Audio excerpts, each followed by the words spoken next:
Hello everyone, I am नवीन कुमार। और यहाँ पर हमारे सामने एक कंपनी है जिसका नाम है क्लीन मैक्स। इस कंपनी का आईपीओ आ रहा है। ये एक काफ़ी बड़ी कंपनी है इलेक्ट्रिसिटी सप्लाई करने के मामले में, और सोलर पावर से या फिर रिन्यूएबल रिसोर्सेज से इलेक्ट्रिसिटी बनाने के अंदर में, बाद में जो इलेक्ट्रिसिटी है उसको बेचने में। ये काफ़ी बड़ी कंपनी है। इसके पास में आई थिंक आज के दिन 2.7 गीगावाट्स के आसपास का आज के दिन ऑपरेशनल चल रहा है इसके पास। ऑपरेशनल मतलब जो सोलर पावर प्लांट इसने लगा रखे हैं और वहाँ से इलेक्ट्रिसिटी जनरेट हो रही है उतनी, और उसको बेच के ये पैसा कमा रही है। नेक्स्ट, ये जो पर्टिकुलर कंपनी है ये आईपीओ से पैसे उठा रही है। अब हमने जान लिया कि कंपनी करती क्या है बेसिकली। अब इसका जो आईपीओ है 23 फरवरी से 25 फरवरी के बीच में आ रहा है, और 1053 का इन्होंने प्राइस सेट मतलब सेट किया है।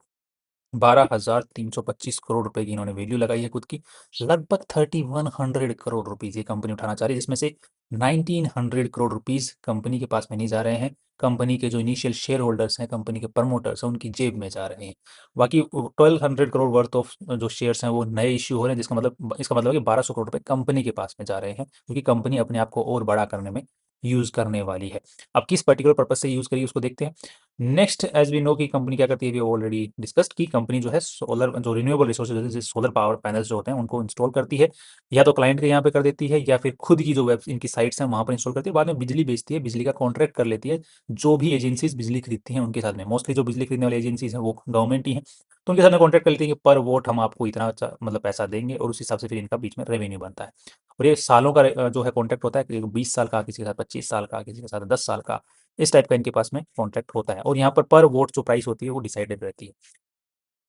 ये कंपनी ये तो एक तरीका हो गया। दूसरा कि किसी को अगर किसी को अपने फैक्ट्री के अंदर में या किसी कंपनी को अपने यहाँ पर सोलर पावर पैनल लगवाने हैं, तो ये उनको एज ए मतलब जो लगाने की जो फैसिलिटी है वो भी देती है। मतलब पूरा का पूरा काम यही देखती है, इंस्टॉलेशन का काम देखना, सामान को प्रोक्योर करने का काम देखना, इंजीनियरिंग करने का काम देखना, वो काम भी करने का काम करती है। और साथ में ऑपरेशन एंड मैनेजमेंट को भी देखती है। उनके अगर वो बोलती है कि इनको चलो इसको मेंटेन भी आप ही करो, साफ सफाई भी आप ही देखना, इसकी एफिशिएंसी कम ज़्यादा हो तो वो भी आप ही को देखनी है।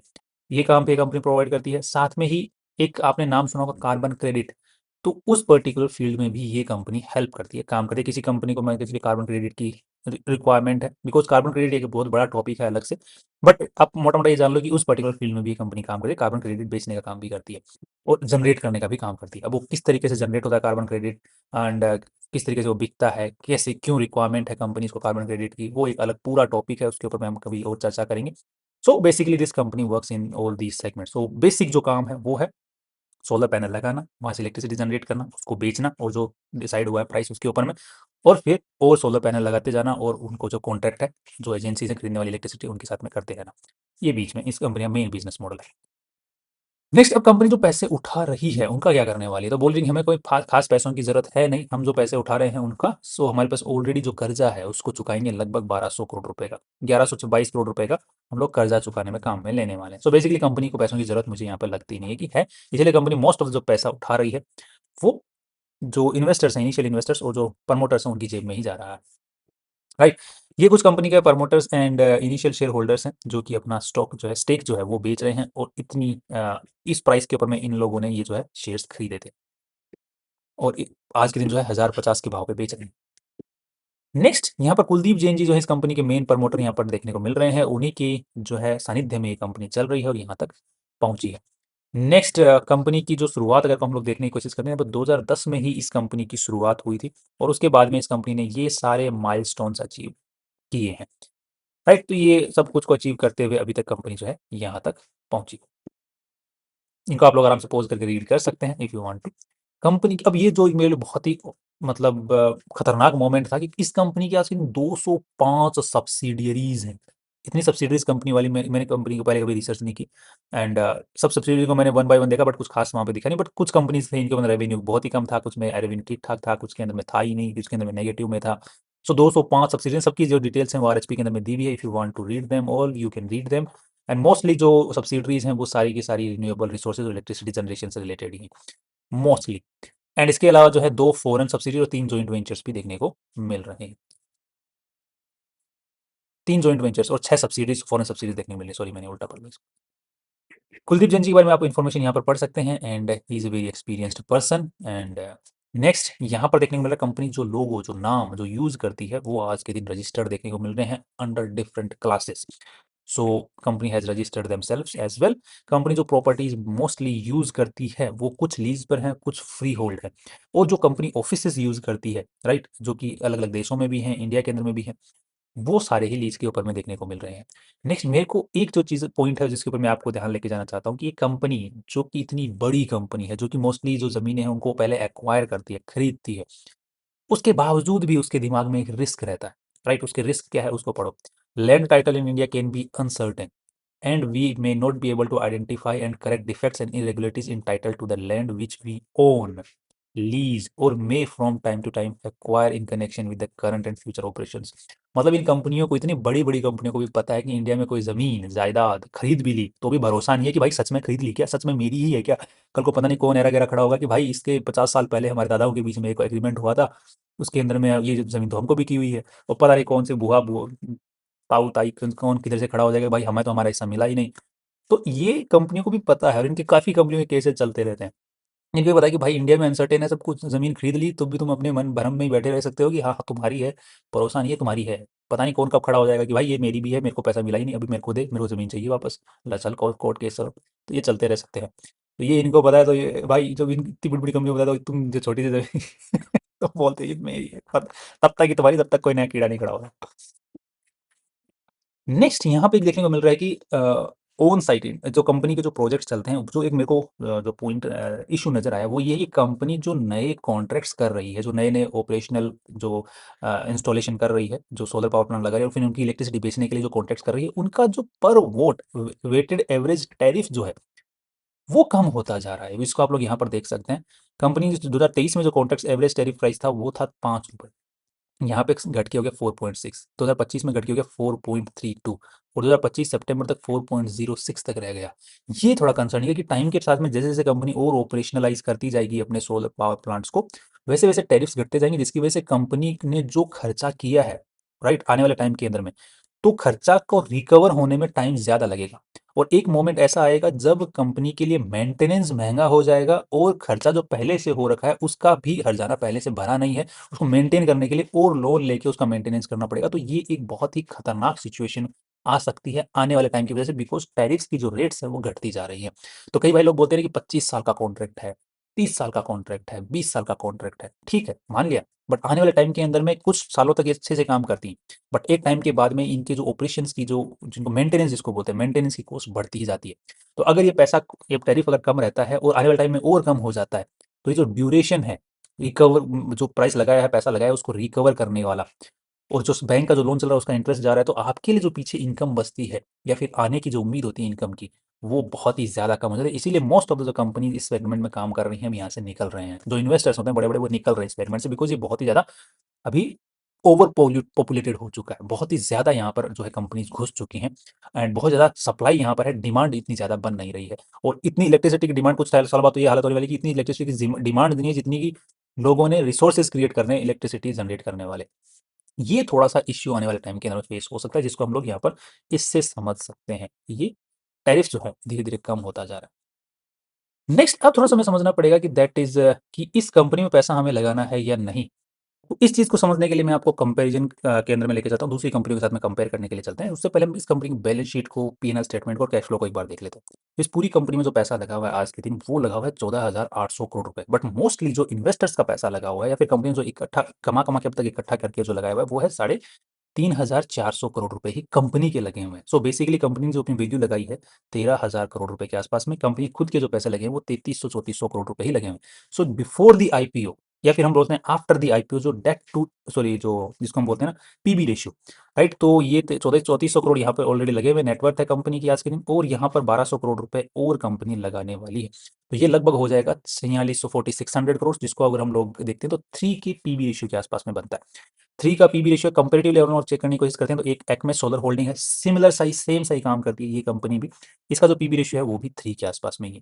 ठीक है, तो वैल्यू जो कंपनी ने लगाई है ऑलरेडी लिस्टेड कंपनी के मुकाबले देखा जाए तो मार्केट ने जैसे लिस्टेड कंपनी को 3 का पीबी रेशियो पे रखा हुआ, तो इसको भी 3 के पीबी रेशियो और उसके आसपास में ही रखेगी। तो यहाँ पर कुछ जो है हमारे लिए जूस छोड़ा नहीं। दूसरा, हम लोग एनटीपीसी को चेक करते हैं तो इसका 4 का PB ratio, but NTPC is a completely different case, उसके साथ में कंपेरिजन ही नहीं बनता। बताऊंगा मैं आपको क्यों नहीं बनता। एंड एनटीपीसी, ये तो खैर पुरानी जो एनटीपीसी है उसका तरीका है कमाई करने का, दूसरा पी रेशियो की हम लोग बात कर लेते हैं सबसे पहले, बाद में आपको I will take you to the NTPC case and Adani green. एक अडानी ग्रीन भी है यहाँ पर जो कंपैरिजन में चलती है, जिसका 8 का PB ratio, but Adani green already एक प्रीमियम वैल्यू पे चल रही है because of the everybody knows why. I can not go, I don't want to go in that particular field. सबको पता है कि अडानी अडानी की जो कंपनी है वो प्रीमियम पे क्यों चल रही है, राइट। नेक्स्ट अब नेक्स्ट यहाँ पर देखने को मिलता है कि कंपनी ने बाकी जो पैसा कंपनी में लगाया हुआ है, 17,000 करोड़ रुपए लगे हैं, तो बाकी जितना भी पैसा लगा हुआ 3400 करोड़ रुपए के अलावा वो सारा उधारी का है। तो debt to equity ratio in these kind of companies वो बहुत हाई रहता है, बिकॉज कंपनीज को जो बैंक है उनको कैश फ्लो दिखता है कि हाँ यहाँ से इलेक्ट्रिसिटी बिकेगी और हमारा पैसा रिकवर हो जाएगा। तो इस सब की कंपनी में बहुत अच्छा खासा यहाँ पर डेट रहता है, तो वो कंसर्निंग पॉइंट नहीं, कोई ज़्यादा बड़ी चीज़ नहीं है यहाँ पर, कोई इश्यू नहीं है मतलब वो। बट अगर ये जितना कम होता है डेट वाला पार्ट, उतना ज़्यादा पॉजिटिव इफेक्ट आता है, बिकॉज अल्टीमेटली क्या होगी, जो कमाई होगी वो बैंक ले जाएंगे एज ए इंटरेस्ट की फॉर्म में। इन्वेस्टर्स के लिए पीछे वही बचेगा जो पीछे इंटरेस्ट के बाद में जो पैसा बचेगा, और वो जो बचेगा वो बहुत कम होता है। आज के दिन देखा जाए तो वो बहुत कम है। इनकम की बात करते हैं तो इनकम इस टाइप की कंपनी की बढ़ती ही रहती है, जैसे कि यहाँ पर देखने को मिल रहा है कि 960 करोड़, फिर यहाँ पर 1400 करोड़, फिर यहाँ पे 1600 करोड़, और यहाँ पर इस साल जो है लगभग 1800 1900 या 2000 करोड़ के आसपास का net profit, sorry revenue company generate करने वाली है। मोस्ट ऑफ द जो पैसा है इस टाइप की कंपनियों का वो फाइनेंस कॉस्ट में जाने वाला है, जिसको हम लोग देख पा रहे हैं यहाँ पर 416 करोड़ रुपए मोस्टली इंटरेस्ट में चला गया। अभी तो ये तो इंटरेस्ट में जा रहा है, अभी अमाउंट तो रिकवर होने वाला भी नहीं है। दूसरा जो पैसा जो जाता है वो डेप्रिसिएशन में जाता है, जिसको हम लोग मोस्टली, कई लोग इसको मतलब रीपेमेंट ऑफ लोन भी बोल सकते हैं, या फिर जो लगा हुआ है, जो आइटम जो लगा हुआ है उसकी जो वैल्यू है वो डेप्रिशिएट हो चुकी है। 172 करोड़ रुपीज मोस्टली ये बड़ा पार्ट होता है इस टाइप की कंपनियों के अंदर में, जो कि दिखाता है कि ये लॉन्गर टर्म तक अभी यहीं पर मोस्टली खर्चा जाने वाला है। नेक्स्ट, इसके अलावा कंपनी बहुत अच्छा खासा खर्चा कर रही है, अभी भी नए नए जो प्लांट है वो लगा रही है, तो उसमें भी खर्चा हो रहा है। नेक्स्ट, कंपनी के पीछे पैसा बचा कितना, सब कुछ पे टैक्स वगैरह पे करने के बाद में, तो लगभग 19 करोड़ रुपए यहाँ पर बचे हुए हैं। That is 19 crore only. पिछले साल जो है लगभग 19 करोड़ रुपए पिछले साल बचे थे, 19 करोड़ रुपए इस साल 6 महीने में बचे हैं, तो इस साल लगभग 40 करोड़ के आसपास में बचा है। तो डेट जिसको हम बोलते हैं पी रेशियो यहाँ से निकलता है 40 करोड़ के हिसाब से, वो लगभग 300 के आसपास का आता है। 300 से भी ज्यादा का पी रेशियो देखने को मिलता है यहाँ पर, जो कि काफी हाई है। नेक्स्ट यहाँ पर जो दूसरे आप लोग यहाँ पर देख पा रहे हैं कि जो टोटल कॉम्प्रिहेंसिव इनकम है, आप उसको कैलकुलेट क्यों नहीं कर रहे हैं, 60 करोड़ के आसपास में वो देखने को मिल रही है, वो भी 6 महीने के अंदर में। तो आने वाले टाइम के अंदर में ये जो है बढ़ करके हो जाएगी 120 करोड़, 100 करोड़ के आसपास में। तो जिसके हिसाब से अगर देखा जाए तो ये लगभग जो है 13,000, तो 130 150 के आसपास का पी रेशियो वहाँ पर बनेगा, राइट। सो सॉरी 120 के आसपास का पी रेशियो वहाँ पर बनता है because of the total comprehensive income. हम लोग ऑपरेशनल वाली जो इनकम है उसकी बात कर रहे हैं, उसके अलावा जो इनकम जो दूसरे सोर्सेज से आ रही है, जो कि ऑपरेशंस की नहीं है, उसकी हम लोग बात नहीं कर रहे हैं यहाँ पर। अगर हम इसको भी कैलकुलेट कर लेते हैं कि चलो ये भी फ्यूचर में बने ही रहने की उम्मीद है इसकी भी, बिकॉज अल्टीमेटली ये भी हर साल बढ़ती ही जा रही है। सो अगर उसको भी हम कंसिडर कर लेते हैं तो 130 का पी रेशियो, 120 का P ratio is again on the higher side. So अभी तक ठीक है, कंपनी सब कुछ ठीक चल रहा है देखने को। अब कंपेरिजन में चलते हैं।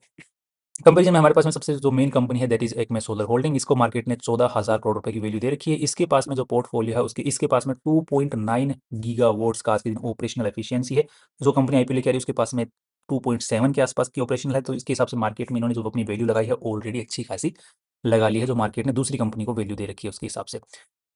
दूसरी चीज, ये जो एक्मे सोलर होल्डिंग है इसका जो पी रेशियो है वो 27 का है, और अपनी जो आईपीओ लेके आ रही है उस कंपनी का 130 का। तो इसका मतलब उनका अभी भी काफी उनको मैनेज करना पड़ेगा, अभी भी उनको थोड़ा टाइम लगने वाला है इस पी रेशियो पे पहुंचने के लिए। इसलिए मोस्ट ऑफ जो पैसा जो जा रहा है इस कंपनी के आईपीओ से, उसका वो जा रहा है कहाँ पर, इन्वेस्टर्स और प्रमोटर्स अपनी जेब में ले, बिकॉज उनको खुद को पता है कि वैल्यू जो लगी है वो इस वक्त बहुत हाई पे मिल रही है हमें वैल्यू।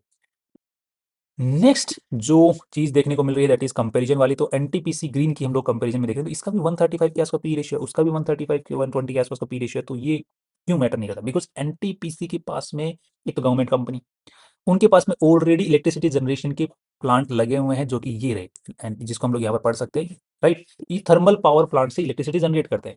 इनका जो आने वाले टाइम के अंदर में जो काम होने वाला है, इनके पास में ऑलरेडी कॉन्ट्रैक्ट्स हैं, सरकारी कंपनियां हैं, इनको पता है कि इनकी इलेक्ट्रिसिटी कितनी जनरेट है, कहाँ पे जानी है, कहाँ बिकनी है, सब कुछ इनको पता है। इनके सब सब कुछ है इनके पास में ऑलरेडी, इंफ्रास्ट्रक्चर है इनके पास में। इनको बस करना क्या है, एनटीपीसी जो इलेक्ट्रिसिटी जनरेट करके जो पैसे कमा रही है, ये वाली जो ऑर्गेनाइजेशन, इसको बस शिफ्ट करना है उस साइड के अंदर में, कहाँ पर, एनटीपीसी ग्रीन एनर्जी के पास में। इसलिए आप लोग अगर देखोगे तो एनटीपीसी का अगर पीएनएल स्टेटमेंट देखोगे तो टीटीएम बेसिस पे इनका रेवेन्यू कम हुआ है, बिकॉज ये शिफ्ट हो रहा है किस साइड में, ग्रीन एनर्जी की साइड में, एनटीपीसी ग्रीन की साइड में। तो आने वाले टाइम के अंदर में एनटीपीसी ग्रीन वही इलेक्ट्रिसिटी सप्लाई कर रही होगी जो कि एनटीपीसी खुद कर रही है। तो इसका अगर एनटीपीसी ग्रीन का अगर हम लोग चेक करने की कोशिश करते हैं तो यहाँ पर आप ऑपरेशनल जो ऑपरेटिंग मार्जिन होते हैं 87% है। एनटीपीसी के ऑपरेटिंग मार्जिन कितने हैं? 30% के आसपास में। Now you if you will look at the numbers, आने वाले टाइम के अंदर में जब ये डेटा आने वाले 10-12 साल के अंदर में भी अगर इसका आधा रेवेन्यू भी एनटीपीसी का शिफ्ट हो जाता है एनटीपीसी ग्रीन के पास में, तो लाख रुपए का रेवेन्यू, दैट इज 80, तो 80,000 का ग्रोस प्रॉफिट कंपनी जनरेट कर रही होगी एनटीपीसी ग्रीन। उसमें से नेट प्रॉफिट कंपनी यहां पर निकाल ले पा रही है 20%, तो दैट इज अराउंड लाख रुपए का 20,000 करोड़ रुपया company NTPC green, after paying the banks interest, after paying the depreciation cost and everything, उसके बाद भी 20% प्रॉफिट जनरेट कर रही होगी। और इनके पास में जो ऑलरेडी एक दूसरी कंपनी जहां से क्या रेवेन्यू सिर्फ शिफ्ट ही होना है, कुछ नहीं होना होता, कुछ कॉन्ट्रैक्ट्स वगैरह कुछ नहीं करने, इनके पास में सब कुछ है। तो यहाँ पर 20,000 करोड़ रुपए आराम से नेट प्रॉफिट जनरेट कर रही होगी। आने वाले टाइम के अंदर भी बाद में आगे बढ़ते बढ़ते इनके जो डेप्रिसिएशन है वो कम होते चले जाएंगे, इंटरेस्ट पेमेंट, बैंक का लोन चुकता जाएगा तो इंटरेस्ट पेमेंट कम होता चला जाएगा, तो अल्टीमेटली जो ग्रोस प्रॉफिट है वही नेट प्रॉफिट में शिफ्ट होता चला जाएगा। तो I am talking about the 15 years down the line. तो एनटीपीसी ग्रीन एनर्जी का जो प्राइस आज के दिन इतना ऊपर चल रहा है वो सिर्फ इसी फैक्टर की वजह से चल रहा है कि they just need to shift the revenue from NTPC to NTPC green energy, that's all they need to do. तो इनके पास में पाइपलाइन है, हमें रेवेन्यू जनरेशन दिख रहा है और ये हमें दिख भी रहा है इनके नंबर्स के अंदर, जिसको हम लोग टीटीएम बेसिस पे देख भी सकते हैं। वहां से कम हो रहा है, यहाँ बढ़ रहा है, राइट। ये शिफ्टिंग होगा, उनके पास में तो कॉन्ट्रैक्ट होगा और contract break, close, new contracts नहीं मिलना, टैरिफ्स का झंझट, कितना झंझट है, इंफ्रास्ट्रक्चर है नहीं बिकॉज अल्टीमेटली क्लाइंट पे डिपेंडेंट रखना पड़ रहा है। एनटीपीसी के पास में वो दिक्कत नहीं है। तो डिविडेंड की आने वाले टाइम में NTPC green is a different completely behemoth, and Adani green तो एक अलग ही केस है, इसकी तो हम बात ही क्या करें। सो अल्टीमेटली हमारे जो पास में जो कंपेरिजन के लिए बनता है वो एक में सोलर होल्डिंग है, इसके हिसाब से देखा जाए तो कंपनी ने ऑलरेडी अच्छी खासी वैल्यू लगा ली है।